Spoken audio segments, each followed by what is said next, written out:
년 여름 정오, 인천 구월동 건설 현장이었습니다. 15층 높이 비계 위 한 남자가 휴대폰을 귀에 댄 채 서 있었습니다. 그 순간 카메라가 천천히 내려갔습니다. 안전 난간이 있어야 할 자리가 텅 비어 있었습니다. 잘린 철근이 바람에 흔들렸습니다. 아래쪽에서 인부 한 명이 고개를 들었습니다. 왜 난간이? 그때 남자의 발이 헛디뎠습니다. 몸이 공중으로 떨어졌습니다. 현장 인부들의 비명.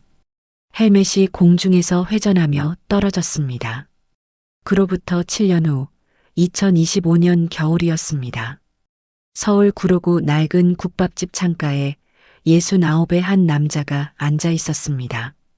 주방에서 설거지하는 여자의 뒷모습이 눈에 들어왔습니다. 남자의 손에서 숟가락이 떨어졌습니다. 7년 전 10억을 훔쳐 달아난 며느리. 그런데 왜 지금 주방 바닥을 닦고 있는 걸까요? 진실과 거짓이 뒤엉킨 한 가족의 이야기 궁금하시다면 구독 버튼을 눌러주세요. 매일 전해드립니다. 2018년 여름이었습니다. 태성건설 회장 박철민에게 평생 잊을 수 없는 날이 찾아왔습니다. 큰아들 박태준이 현장에서 추락했다는 전화. 64살 노인의 세계가 무너졌습니다. 장례식장. 사람들이 영정 앞에 줄지어 절을 했습니다. 모두가 말했습니다. 태준 상무님은 정말 훌륭한 분이셨습니다. 복도 한쪽 민재가 서 있었습니다. 사람들의 시선이 전부 형의 영정으로만 향했습니다. 민재 옆을 지나가는 사람들은 그를 보지도 않았습니다. 마치 투명인간처럼. 장례식 이틀째 밤 자정이 넘어 조문객들이 돌아갔습니다. 재무팀장이 달려왔습니다.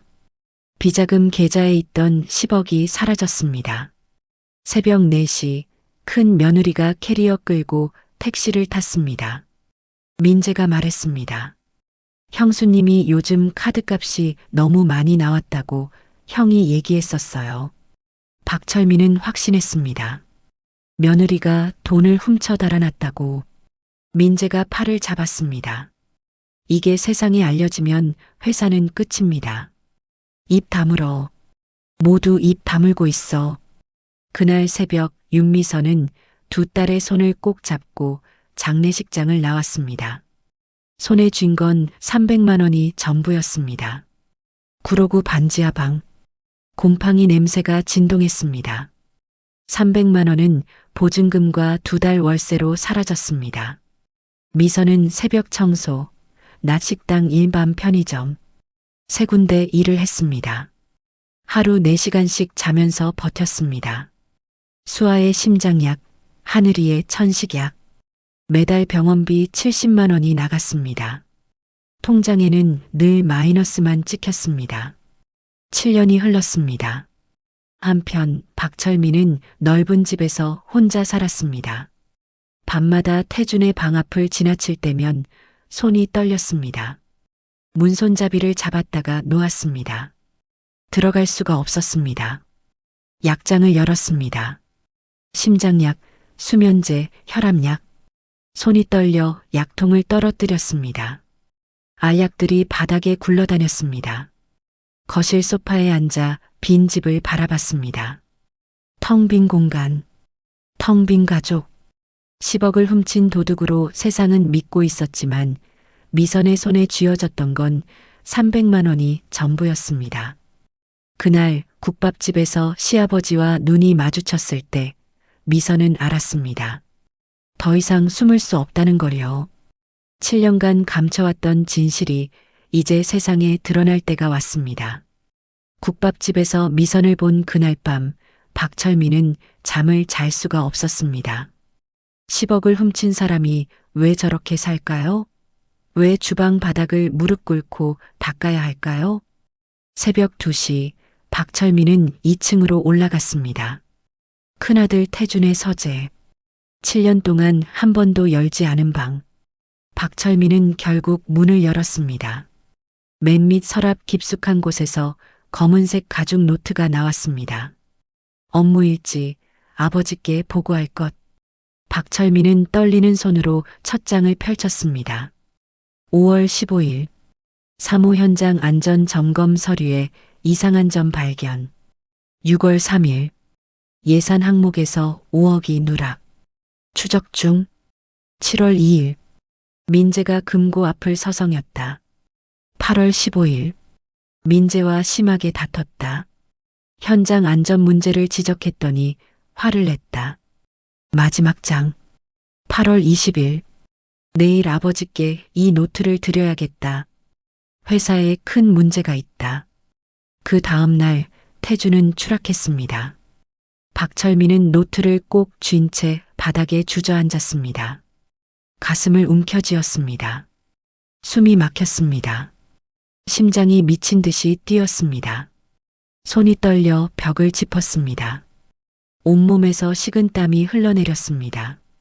7년 동안 믿어왔던 모든 것이 무너지는 순간이었습니다. 다음 날 아침 박철민은 오랜 친구 정대석을 불렀습니다. 67살 25년간 국세청 감사관. 일주일 후 정대석이 두꺼운 서류 뭉치를 들고 찾아왔습니다. 첫 번째, 안전 점검 기록. 실제 점검은 한 달 전인데 서류상으로는 사고 일주일 전입니다. 최종 결제사인 한민재 전무님입니다. 두 번째, 안전 설비 예산 5억. 민재 전무님 친구의 유령 회사로 빠져나갔습니다. 세 번째, 사고 당일 오전 10시. 민재 전무님이 태준 상무님께 전화했습니다. 태준 상무님은 급하게 현장으로 달려갔습니다. 그리고 추락사고 당일 안전 난간이 제거되어 있었습니다. 민재 전무님이 전날 특정 구역 난간을 철거하라고 지시했습니다. 회장님, 이건 사고가 아닙니다. 치밀하게 준비한 살인입니다. 박철민은 눈물이 주르륵 흘러내렸습니다. 7년 동안 틀렸습니다. 진짜 범인은 눈앞에 있었는데 보지 못했습니다. 태준이 미선을 감싸며 웃는 짧은 장면이 스쳐 지나갔습니다. 추석날 아이들과 함께 웃던 가족의 모습. 그 모든 것을 박철민이 무너뜨렸습니다. 먼저 며느리분을 만나십시오. 그분한테 7년 전 그날 무슨 일이 있었는지 직접 들어야 합니다. 다음 날 오후 박철민은 정대석과 함께 구로구 공단 근처 골목에 도착했습니다. 골목 안쪽 반지하 입구. 우편함에는 윤미선이라고 손글씨로 쓴 이름표가 붙어 있었습니다. 박철민은 초인종을 눌렀습니다. 손이 떨렸습니다. 문이 열렸습니다. 미선이 박철민을 봤습니다. 순간 얼굴이 새하얗게 질렸습니다. 손에 들고 있던 접시가 바닥에 떨어졌습니다. 와장창, 아버님. 미선은 뒤로 물러섰습니다. 온몸이 떨렸습니다. 박철민은 그 자리에서 무릎을 꿇었습니다. 69 노인이 반지하 집 문턱에서 무릎을 꿇었습니다. 미안하다. 내가 널 도둑으로 만들었다. 정대석이 안으로 들어와 서류를 펼쳤습니다. 안전 점검 기록, 예산 내역서, 통화 기록. 며느님은 아무 죄가 없습니다. 진짜 범인은 따로 있었습니다. 누구요? 민재다. 내 둘째 아들이 태준이를 죽이고 10억을 훔치고 그 죄를 내게 뒤집어 씌웠다. 미선은 그 자리에 주저앉았습니다. 전 정말 아무것도 안 했어요. 안다. 이제 안다. 하지만 한 가지만 물어보마. 7년 전 그날 도대체 무슨 일이 있었느냐? 미선의 눈에서 눈물이 흘러내렸습니다. 입술이 떨렸습니다. 한참을 망설이다가 입을 열었습니다. 7년 전 그날 새벽 3시였어요. 7년 전 장례식장 어두운 복도. 민재가 미선의 팔을 붙잡았습니다. 아이들이 자고 있는 방 바로 앞이었습니다. 민재가 주머니에서 접이식 칼을 꺼냈습니다. 탁, 탁. 손가락으로 칼날을 튕겼습니다.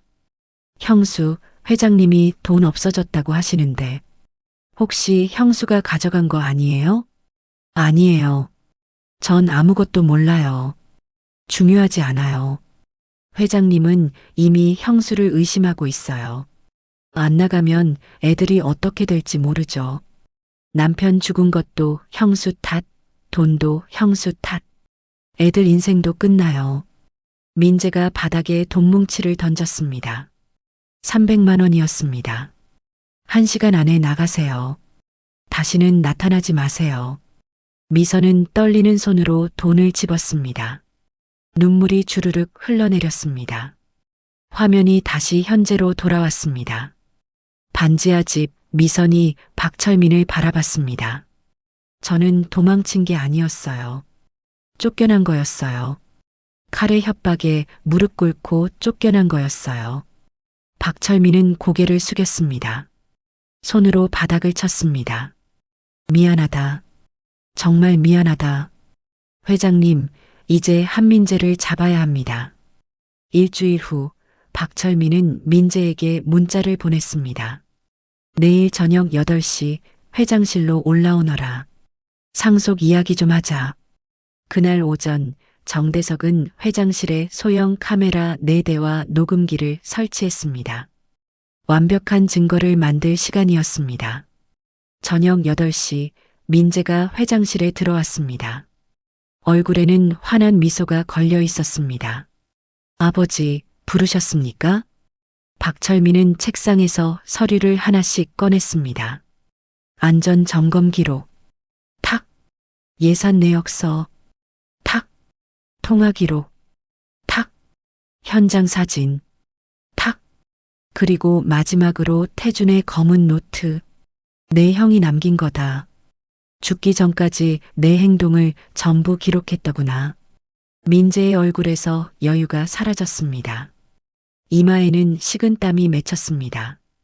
그리고 며느리는 7년 전 새벽 칼로 협박해서 내쫓은 것도 우연이냐?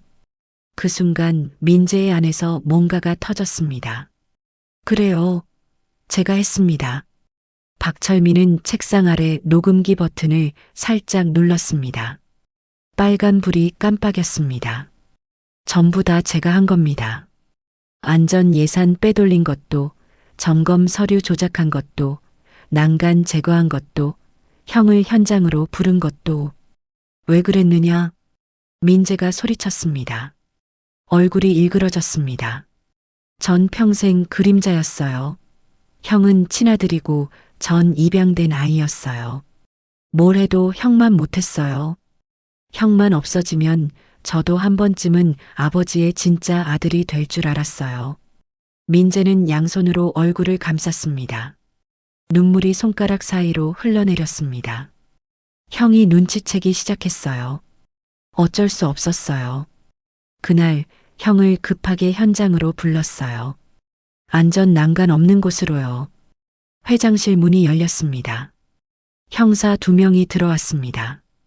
한민재 씨 살인과 횡령 혐의로 긴급 체포합니다. 민재는 저항하지 않았습니다.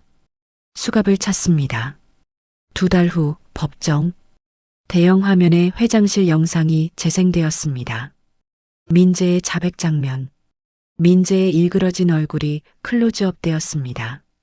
전부 다 제가 한 겁니다. 방청석에서 탄식이 흘러나왔습니다. 다음 화면. 현장 사진. 빨간 원으로 표시된 부분. 안전 난간이 제거된 구역. 카메라가 천천히 확대되었습니다. 잘린 철근이 선명하게 보였습니다. 마지막 화면. 녹음 파일 재생.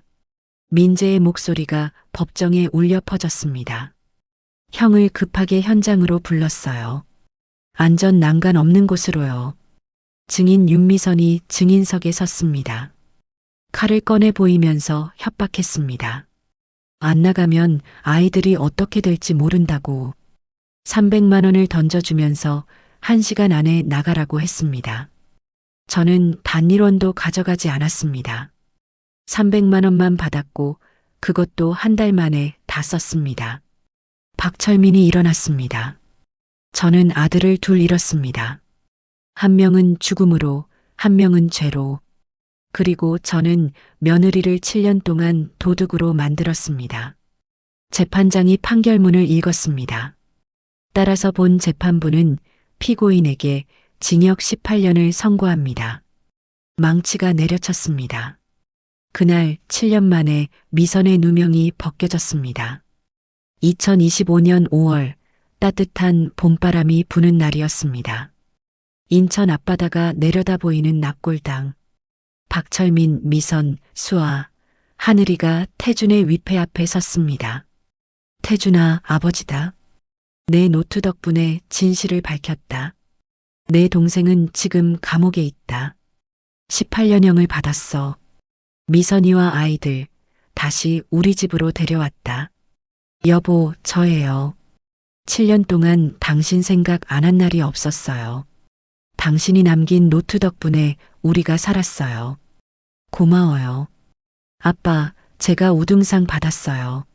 아빠한테 보여드리고 싶어서 가져왔어요. 아빠, 저 피아노 학원 다니기 시작했어요. 아빠를 위한 곡 만들 거예요. 돌아오는 차 안. 고요했습니다. 박철민이 입을 열었습니다. 미선아. 미선이 고개를 들었습니다. 아버지가 내게 한 일을 용서해 달라는 게 아니다. 7년 동안 너를 도둑으로 몰았다. 내가 반지하에서 무릎 꿇고 바닥 닦을 때, 아이들이 굶주릴 때, 아버지는 따뜻한 집에서 편하게 살았다. 미선은 창밖을 바라봤습니다. 한참을 침묵했습니다. 아버님. 미선이 천천히 입을 열었습니다. 저도 처음엔 아버님을 용서할 수 없었어요. 7년 동안 원망했어요.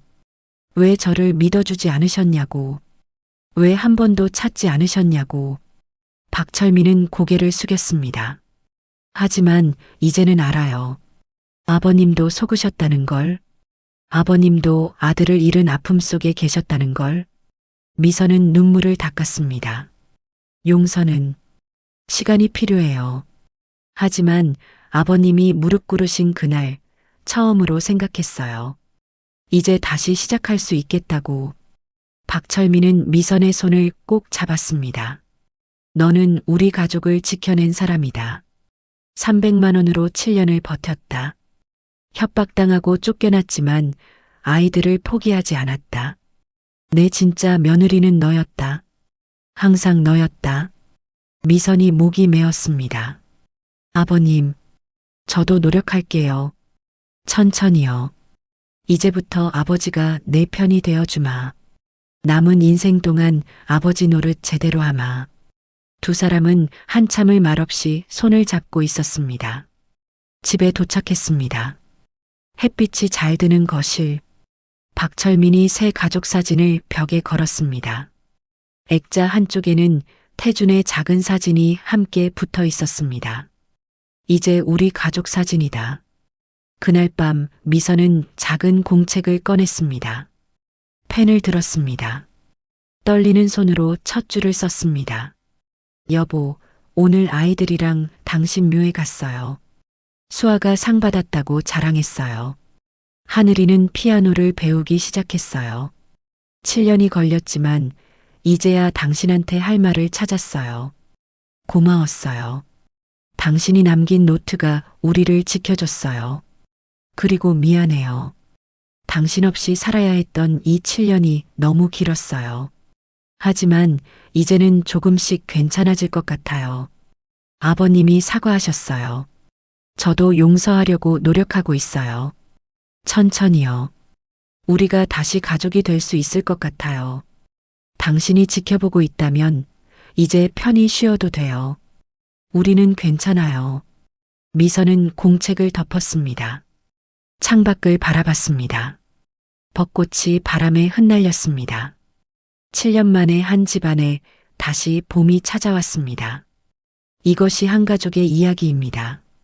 오해와 누명, 7년의 시간을 지나 마침내 되찾은 진실과 용서, 그리고 가족의 이야기였습니다.